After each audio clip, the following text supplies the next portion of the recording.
War is a force that gives us meaning, penned by esteemed journalist Chris Hedges in 2002, offers a compelling exploration of the addictive nature of warfare.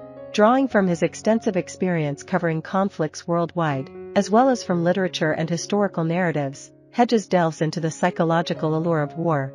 He elucidates how societies construct and propagate myths to rationalize warfare and perpetuate continuous conflict. In this non-fiction work, Hedges underscores how warfare entices both its participants and those who observe it from afar.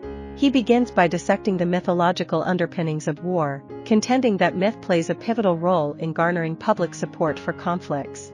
Through examples such as the Korean and Vietnam Wars, he illustrates how the loss of mythic reverence precipitates failure for military endeavors. Moreover, Hedges sheds light on the manufactured nature of many ethnic conflicts, often fueled by vested interests and fueled by misinformation, propaganda, and xenophobia. Based on his first-hand experiences as a war correspondent, Hedges articulates how war exerts an addictive grip. While he acknowledges the absence of romanticized notions of battle, he reflects on the yearning for the sense of unity and purpose it provides.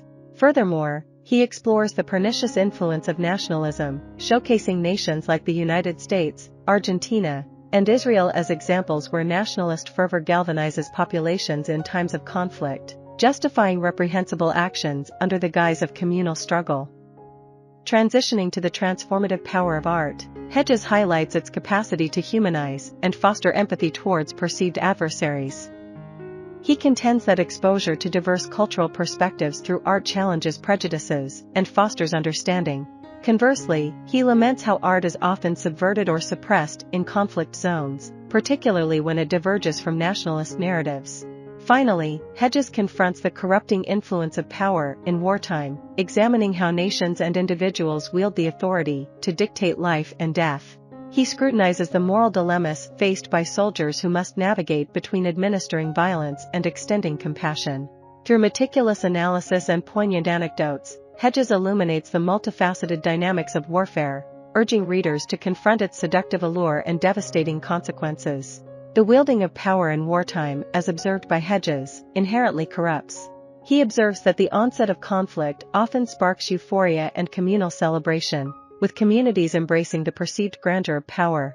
Within this milieu, individuals are enticed by the relinquishment of personal responsibility, finding solace in the freedom from decision-making. However, as wars conclude, there emerges a concerted effort to distort history and obliterate evidence of atrocities. As the euphoria wanes and authority figures fall, acts of war transmute into criminal deeds, prompting leaders and soldiers alike to scramble in attempts to alter perceptions and eradicate incriminating documentation.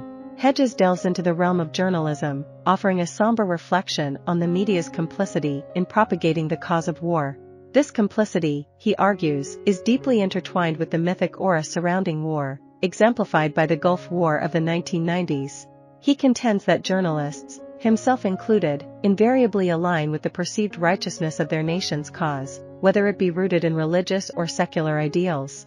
In doing so, they become integral components of the machinery driving nations toward conflict. Concluding his exploration, Hedges delves into the psychological toll of war on individuals, drawing from his encounters with soldiers and fellow journalists. He vividly portrays the addictive allure of war, characterized by adrenaline-fueled highs during battle and profound lows upon its cessation. This cyclic pattern mirrors the experiences of drug addicts, wherein intense euphoria is succeeded by harrowing despair, often alleviated temporarily by seeking another high. Hedges underscores the prevalence of drug use and addiction among returning soldiers, driven by a desire to replicate the intense experiences of warfare. Hedges' work stands as a seminal examination of war, eschewing traditional military perspectives in favor of a psychological lens. His assertions regarding the indispensability of myth in warfare, the manipulation of nationalist and ethnic identities, and the multifaceted enjoyment of war offer innovative insights into the perennial question of why societies persistently engage in conflict, sacrificing vast resources and countless lives in the process. I hope you enjoyed this video. Leave a like if you did and be sure to subscribe. Thank you.